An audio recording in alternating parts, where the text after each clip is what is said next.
You said about Chris was telling about Goodvito guy. Yes. What did he tell you?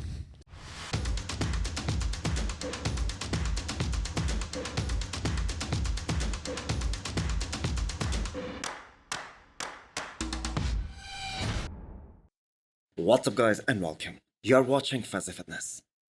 So let's start this video with 1.5 weeks out physical update of Goodvito. So after more than 1.5 years of anticipation, this pro debut is finally gonna happen. So I'm sure most of you guys know by now that Goodvito is being coached by Chris Osito. And Chris Osito is old school. So Vito might be running on very low fuel right now, very low carbs, in order to bring good enough conditioning to get compared with the likes of Rafael Brandao and Tonio Burton. So Jay Cutler is very much invested into today's bodybuilding. He's curious about the upcoming talent, so he had to ask Chris Osito, who also coached Jay Cutler in his prime. Actually, he's the one who coached Jay Cutler for most part of his career. So Jay Cutler asked Chris Osito what does he thinks about Goodvito. Stellar front double bicep. Yeah, I've seen it. I did not like his leg position before, like a year ago, the way he was doing it. Huge legs, but he puts apart and it just didn't look as good. Now it looks wonderful. So that response is pretty much expected. We all know Goodvito has one of the best front double biceps in all of the IFBB Pro League right now. And Milo Sarcev also had the same comment about his front double. Hey, the front double He biceps needs to now work on the looks, poses, yeah. front double biceps looks quite unbeatable. And although Vito hasn't stood next to any pros as of yet, but all the progress pictures that he has posted doing a front double biceps, that are just mind-blowingly good. But matter of the fact is that is just one pose. And with the caliber of competition that is going to show up at the Arnold Brazil, guys like Rafael Brandao, Tonio Burton, who are so damn complete from every angle, not just from the front. Tonio Burton has one of the best backs out there. So Vito might struggle here. So Goodvito is also confirmed for Detroit Pro, which is going to be happening just 1 week after the Arnold Classic South America. So regardless of where he lands at his pro debut or at Detroit, as a bodybuilding fan, I am really excited to see another great talent against the current generation of pros. So there is Nick Walker's front double bicep versus Tonio Burton's front double bicep. Although Tonio's pictures are from a few days ago, and yes, he is only like 2 weeks out of the show here, but you guys can get an idea. The size difference is just so damn enormous. And that is not the only reason Nick Walker is so confident that he will be in a league of his own at the New York Pro this year. We all know the Mutant is one of the most consistent guy when it comes to bringing an elite level of conditioning. He is always spot on whenever he steps on stage. There is no complaint regarding his conditioning. So he has been able to put on a lot of muscle at a very rapid pace, I have to say, especially in the last couple of years. And not only just that, he has been able to improve his shape to some extent as well, especially since he made his pro debut, which was back at Chicago Pro 2020. So from the back, he is going to be untouchable, there is no doubt. The only guy who has a better back than Nick Walker is Derek Lunsford, who is the reigning Mr Olympia. So how did you beat such a combination? Will Tonio Burton be able to give Nick Walker a close fight in 7 weeks' time?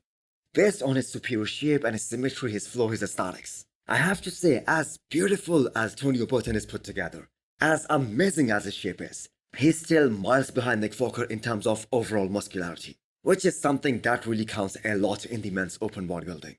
So both these guys are going to be dialed in, but deep inside everyone knows Nick Walker has this one in the bag. Even when there was a talk about Nick Walker's special invite for this year's Mr Olympia, because he got injured just 2 weeks prior to the Olympia 2023. The whole argument against him getting the invite was the fact that he can literally enter any show of any caliber in the entire IFBB calendar year, and he's gonna win it very comprehensively. And this is what Nick Walker plans to do at the New York Pro. The goal is to win the Olympia this year, and he is very vocal about it. So the plan is to win the New York Pro in a very dominating fashion, and then from there on go for that Mr Olympia title, the one that he wants the most. So Quinton Beastwood keeps posting a few weeks old progress updates, when in fact he might be way more leaner, way more harder right now. Now looking at that picture, I am inclined to say that his back is looking so much better this time, and this is what is expected from him. Out of all the guys who took time off to improve their physiques, to grow into the men's open bodybuilding, Quinton is the one who took the most time off, because the last time we saw him compete at a bodybuilding stage, that was at Texas Pro 2022, and he made the announcement right there and then that he isn't gonna rush to the stage until he feels he has made those much needed improvements especially in his back, because that was the biggest knock on his physique, that he needs more back, he needs more density. So Quinton is the one to watch out for this year. Because if a genetic phenomenon like Andrew Jack, he says that he's just afraid of one guy in the men's open bodybuilding. And he said that when this guy gets big enough and thick enough, which is only a matter of time, he is going to be a problem for everyone. Those comments from Andrew Jack were never made about Samson Dauda, nor Nick Walker. They were only about Quinton, because they competed against each other at Texas Pro. So Quinton has the height, he has the flow, he has the aesthetics, he has the super small waist. And on top of that, he has fighted glutes as well, which is something that is missing from both Andrew and Nick Walker. And he knows what it takes to get shredded inside out. He was lacking density back in 2022, but that conditioning was just top notch. And with an additional training of 1.5 years under his belt, this is gonna be an improved version. So Quinton has been trying to win his first pro show since 2019. So will 2024 be the year when we will see Quinton on the Olympia stage finally? I think it will be. But do let me know what you guys think. Do you guys think that Derek Lunsford got disrespected as the winning Mr Olympia? How would he react when people say that Hadi Choopan's version from this year's Arnold?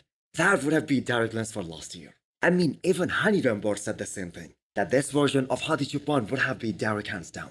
So Derek made history last year by becoming the first man ever to win 2 Olympia titles in 2 different divisions, in the 212 and in the men's open bodybuilding as well. That is something that was never done before, and you have got to give him the credit.